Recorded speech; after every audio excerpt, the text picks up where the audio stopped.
आपका स्वागत है फ्लाइंग सुशांत में। सबसे पहले हम स्वागत करेंगे द सक्सेस मिरर को। आइए आगे देखते हैं। नमस्कार दोस्तों, आपका स्वागत है आपके अपने चैनल फ्लाइंग सुशांत में। आज हम 23 मार्च 2022 को सिवान के एक संस्था जिसका नाम है सक्सेस मिरर वहाँ मौजूद हैं और हमारे साथ एक सिवान के समाज सेवी जो कि 2002 से एक ट्रस्ट के माध्यम से यहाँ पर सेवा दे रहे हैं। आपको बताते चलें कि हमने अपने पिछले वीडियो में सपनों का सिवान एपिसोड 1 लाया था और आज हम सपनों का सिवान एपिसोड 2 के माध्यम से सिवान के एक नए समाज सेवी जो कि हमारे चैनल के लिए नए हैं लेकिन सिवान के लिए ये बहुत पुराने चावल हैं और 2002 मतलब कि 20 साल पहले से यहाँ सेवा करते आ रहे हैं शिक्षा के क्षेत्र में। और उसके अलावा ऑक्सीजन बैंक आप सामने देख रहे होंगे अभी, तो अनेकों माध्यम से यहाँ पर निस्वार्थ निष्पक्ष भाव से सेवा देते आ रहे हैं। तो सबसे पहले हम स्वागत करेंगे अमित जी का अपने चैनल पर। नमस्कार, बहुत बहुत धन्यवाद फ्लाइंग सुशांत चैनल के माध्यम से आपने ये बेहतरीन काम शुरू किया सिवान के लिए। तो अमित जी, सबसे पहले आप अपने बारे में बताइए। हमारी पढ़ाई लिखाई MSc तक हुई है और गांव में रहते हैं जी। सामाजिक दृष्टि से अमित वेलफेयर ट्रस्ट करके एक संस्था चलाते हैं जी। जिससे समाज के विभिन्न वर्गों में और विभिन्न गतिविधियों में हम काम करते हैं। आप अमित वेलफेयर ट्रस्ट के माध्यम से कौन कौन सा सेवा देते हैं सिवान में? सबसे पहले हम 2002 से काम शुरू किए। 2002 में हम लोगों ने शिक्षा पे काम शुरू किया, गरीब मुख्यधारा से कटे बच्चों के लिए शिक्षा की व्यवस्था की। उसके बाद लड़कियों महिलाओं के लिए निःशुल्क सिलाई कटाई प्रशिक्षण, औद्योगिक सिलाई कटाई प्रशिक्षण। उसके बाद हम लोग पर्यावरण से संबंधित वृक्षारोपण, अब तक हजारों वृक्ष हम लोगों ने लगाया है। इस तरीका से खेलकूद के क्षेत्र में युवाओं को जोड़ने का काम किया है। जो स्थानीय खेल है कबड्डी, फुटबॉल, खो खो, इस प्रकार के खेलों को बढ़ावा देने के लिए इससे लड़के लड़कियों को जोड़ने का काम हमने किया है। एथलेटिक्स खेल को बढ़ावा देने के लिए काम किया है जी। तो मतलब आपका कार्य हम देखें तो मतलब कोई क्षेत्र आप छोड़े नहीं हैं, जहाँ भी सामाजिक कुछ अच्छा हो सकता है उसमें यह काम करते आ रहे हैं। चलिए हम अपने अगले प्रश्न की तरफ बढ़ते हैं। सबसे बड़ा चीज़ होता है किसी काम को करने के लिए दिमाग में एक बड़ा सोच और उसके लिए कहीं ना कहीं से हमें प्रेरणा मिलती है। तो आपका प्रेरणा स्रोत क्या रहा? हम सभी युवाओं के प्रेरणा स्रोत स्वामी विवेकानंद हैं, डॉक्टर APJ अब्दुल कलाम हैं। जी जी। ऐसे जो महापुरुष हैं वो हमारे प्रेरणा के स्रोत हैं जी। तो हालांकि नाम से ही स्पष्ट हो जाता है वेलफेयर ट्रस्ट और आपका नाम सबसे आगे है, तो इसके माध्यम से हम जानना चाहेंगे कि जैसे 2002 से हमने काम शुरू किया, राइट? तो मतलब रेगुलर काम जो उस वक्त करना शुरू किए और अभी तक भी वो काम चल रहा है, ऐसा कौन कौन सा काम है जिसमें सबसे ज्यादा काम हुआ? किस क्षेत्र में सबसे ज्यादा काम हुआ है? शिक्षा के क्षेत्र में सबसे ज्यादा काम हुआ है जी।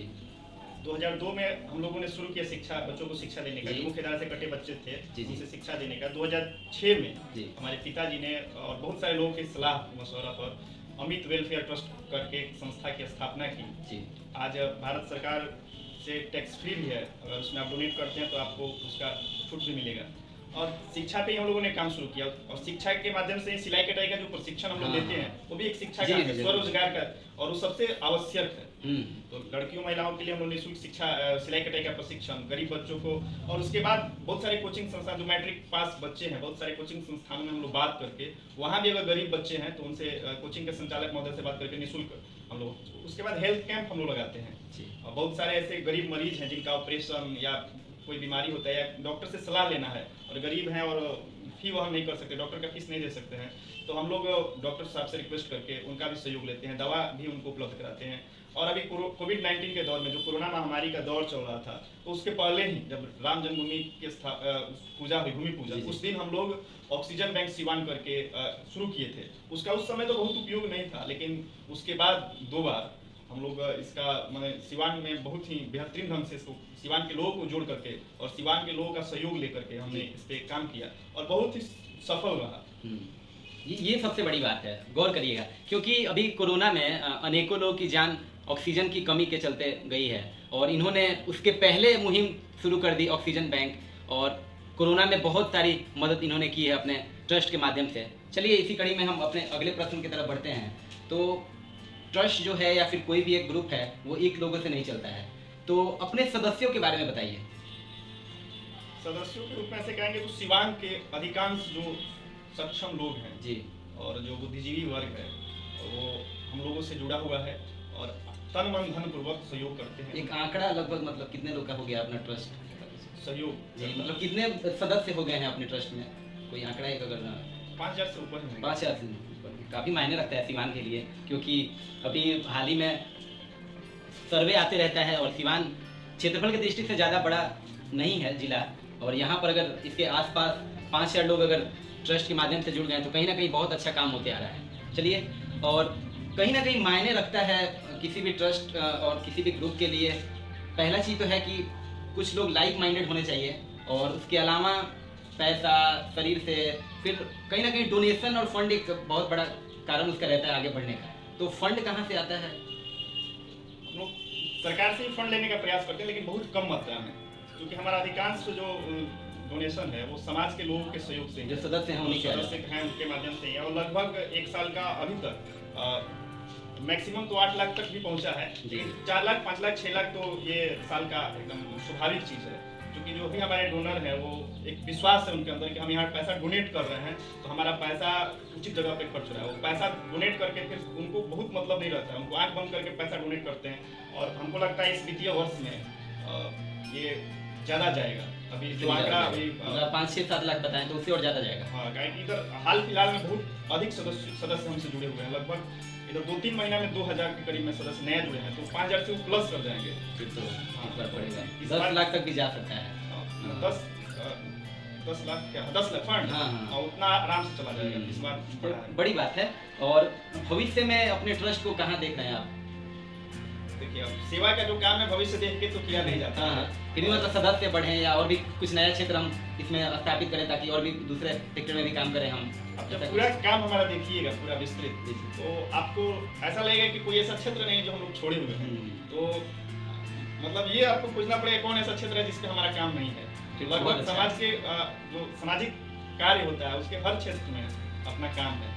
चलिए, सही है, बहुत बढ़िया है। और कहीं ना कहीं समाज में लोग सेवा करते हैं, तो आज के जो समय चल रहा है, जो ज़्यादा लोगों में देखा जा रहा है कि कहीं ना कहीं राजनीति की तरफ लोग बढ़ जाते हैं और उधर थोड़ा सा अपना जो बहुत सारा काम किए हैं, या फिर बहुत लोग तो ऐसे आ रहे हैं समाज में आजकल, आदमी देख रहा है कि थोड़ा सा कुछ काम किए और फिर आ गए अपनी मम्मी को या अपने या कहीं पॉलिटिक्स में किन्हीं को सामने ला दिए। तो वैसा कुछ राजनीति में जाने का वैसे कुछ रुझान आपका?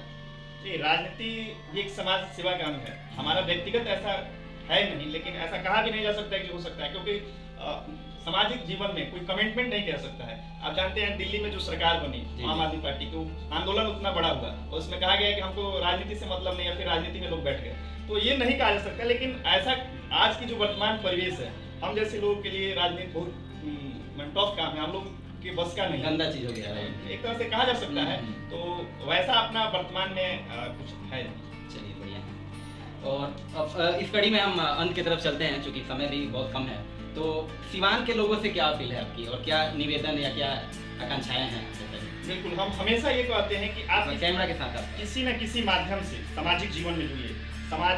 सामाजिक जो जीवन है वो कभी भी घाटे का सौदा नहीं रहा है, इसमें लाभ ही लाभ है। और सामाजिक जीवन में जुड़ने के बाद आपका हर माने आपका बहुमुखी सभी आपका जो विकास का क्षेत्र बहुत बड़ा हो जाता है। और हम लोगों से अपील करेंगे, हमारे साथ जुड़िए, किसी अन्य संस्था के साथ जुड़िए, अपनी स्वयं संस्था बना करके जुड़िए, और संस्था नहीं भी बना करके व्यक्तिगत रूप से भी आप समाज सेवा के किसी न किसी गतिविधियों में, किसी न किसी आयामों में निश्चित रूप से जुड़िए। जी, धन्यवाद अमित जी। और यहाँ पर अमित वेलफेयर ट्रस्ट के माध्यम से आज हमने जानकारी हासिल की और सपनों का सिवान एपिसोड 2 यहाँ पर कंप्लीट की।